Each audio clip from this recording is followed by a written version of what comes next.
Hello, mathematicians. Here is the video for the Unit 1 and 2 review homework. And remember that the quiz is going to look just like the classwork and just like the homework. So if you feel good on the classwork and the homework, you'll do really well on the quiz. All right, some blast from the past stuff. Multiples. What does multiple sound like?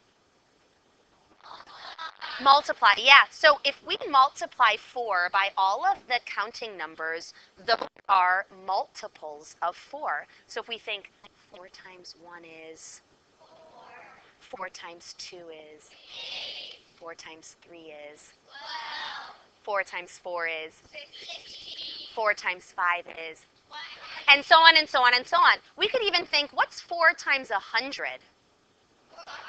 400 is a multiple of 4 as well. Most kids, however, just think of it as skip counting. 4, 8, 12, 16, 20, 24, 28, 32, right? So we can think of it as skip counting. And it doesn't matter if you start with 4 or you start with 8 or you start with 400 for that matter, as long as it's a multiple of 4. 4 times any of the whole counting numbers will give you a multiple of 4. So 4, 8, 12, 16, 20. And if you started at 8, you might have gone up to 24. So those are examples of multiples of 4. Let's do multiples of 10. Oh, easy peasy, especially if you think of it as skip counting. Give me some multiples of 10, please. 10. 20, 30, 40, 50, 60, 70, 80, 90, 100.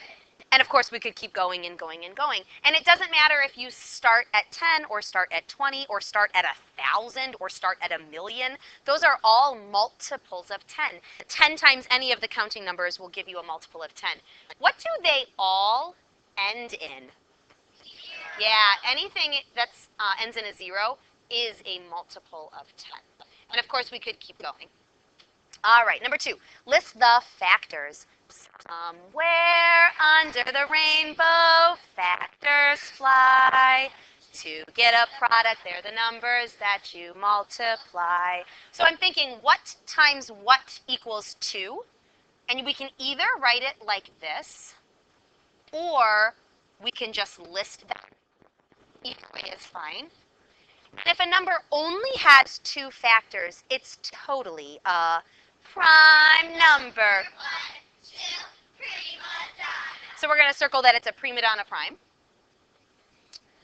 Multiples of 15. So I'm thinking, what times what equals 15? And again, you can put them like with their pairs, or you can list them out. 1 times 15, of course, works. And if you can't think of it, go through all the numbers. Does 2 work? No, it's odd. Does 3 work? Oh, yeah, 3 times 5. Does 4 work? Let's see, 4 times 4 is 16. No. Does 5 work? Yes, it's already up there.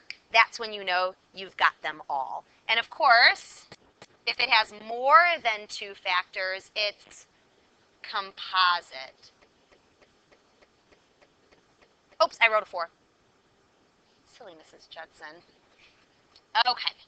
So if it has more than 2 factors, it's composite. Remember, if it's a longer list, choose that longer word. Okay, number 3. Cody is 9 years old. Cody's cousin is 3 times older than Cody. How old is Cody's cousin? 9 times 3. And you could write the answer, but I like using a variable. It's good practice for these algebraic skills. And then let's figure it out. And most kids should know 9 times 3, since it's a multiplication fact. You could also do 9 plus 9 plus 9. 9 times 3 is, and we can label it either years or years old. Okay, moving on. Leo bought a bike and a scooter. The bike cost 3 times as much as the scooter. The scooter cost $26. How much does the bike cost? 26 times 3. And you can use any variable you want. I usually like to choose a variable that makes sense. 26 times 3, you can multiply in any way that you want. You could also do 26 plus 26 plus 26. But since we know traditional times a single digit number is pretty fast thing. and we get 78 as our answer. You can write $78. You could also use the dollar symbol. All right, on to page 2. The ratio table. I'm going to look at the first one to figure out what's happening here. If we have one student, they have 9 folders. So I know that I am multiplying by 9. So if we take the number of students times 9, we'll get the number of folders. 1 times 9 is 9. 2 times 9 is 18. 5 times 9 is 45. 9 times 9 is 81. And 11 times 9 is 99. Number 6, before we learned traditional, this is how we would often show multiplication, and we would show it in a very visual way with a picture. So we broke it up into pieces, you find the area of each section, and then you add it all together. So if you struggle with this, sometimes pulling out colored pencils can be helpful, just like I use colors up on the smartboard. Let's look chunk by chunk or section by section. What times 4 equals 40? And if we look at the next section, does it make sense that if this is 4, then this has to be 4? And 4 times 4 times 2 equals 8. Now, a lot of kids struggled with the equation at the bottom. The equation is for the whole shebang, the entire picture. What multiplication problem is this picture representing? So you have to look at the entire length, and that's where they got the number 12, times the entire width, which is 4. And 12 times 4, a lot of you already know it, but the picture shows it as well. The answer would be all the sections added together. So the answer is 48. The next one has a lot more sections because it's a 2-digit number times a 2-digit number. So let's look at each section chunk by chunk. 10 times what equals 100? Good. And if this side is 10, that part is 10, I know that this must be 10 as well. So 10 times 3 equals? Good. Let's look at another section. If this is 10, then I know that this must be 10. And 10 times 1 is 10. And that last section seems to be where kids make the most mistakes. If this is 1, then I know that this must be 1. And if this is 3, then I know that this must be 3. And 1 times 3 equals, and it makes sense because it's such a small section, so I'm not surprised that it's a small number. Okay, to figure out that equation at the bottom, it's for the whole shebang. The entire length times the entire width equals the entire area. All right, so the entire length, 10 plus 1 equals 11. And it's okay if you flip-flop these and do the width first. Okay. And the entire width is,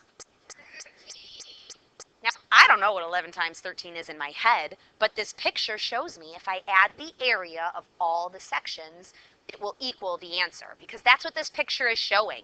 It's a visual representation of 11 times 13. So if I add it all together, 10 plus 30 plus 10 plus 3. 10 plus 30 is 130, plus another 10 is 140, plus 3 is 143. Good. Okay, number 7. Every fall, Frances's family shears the wool from her 9 sheep to spin it into yarn. Each sheep has about 7 pounds of wool. Then it says it takes about 3 pounds of wool to make a scarf. Okay, so we have to figure out what to do in this problem, and it's a 2-step problem. Pictures can be very helpful and can help you focus on a really abstract problem. So you could totally, if you wanted,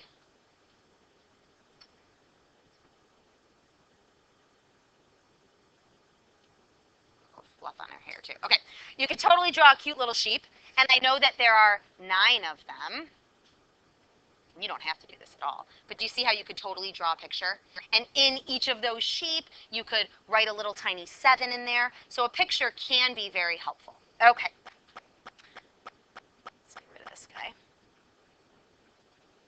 I know that to do that first part, I need to take 9 sheep times 7 pounds of wool each, and I know that that's 63. So I'm either looking at this one or this one.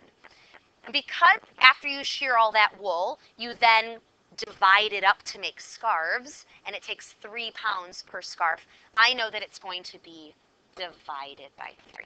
Okay? So after I multiply 9 times 7, now let's actually do the problem and get 63. Now I'm going to divide by 3.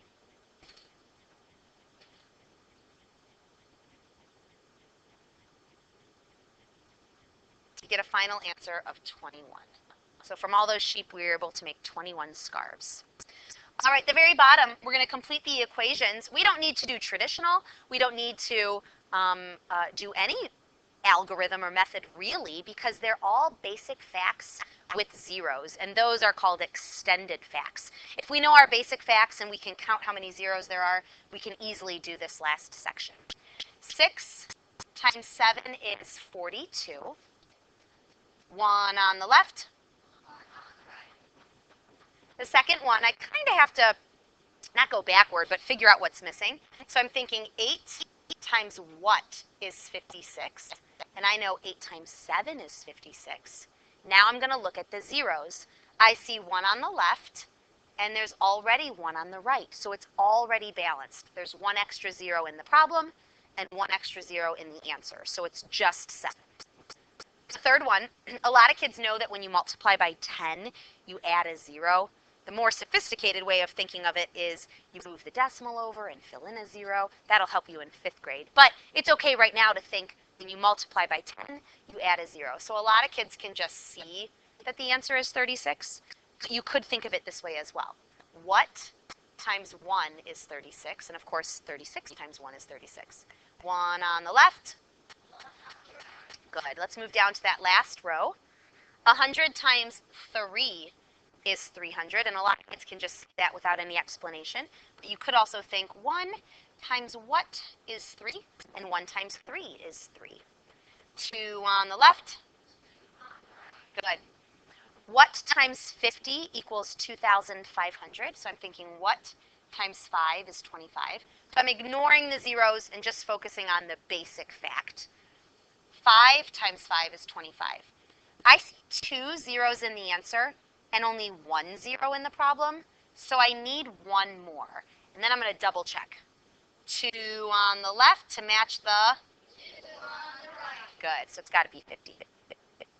And the last one, basic fact is 5 times 8. 5 times 8 is 40. Be careful because in the basic fact is a 0, right? But that's part of the basic fact. We need 2 extra zeros in addition to that. So 2 on the left. 2 on the right. At first glance, a kid might say, wait, there's 3 on the right. But that's because one of those zeros is part of the basic fact. Okay? All right, let's look at the answers for the first side.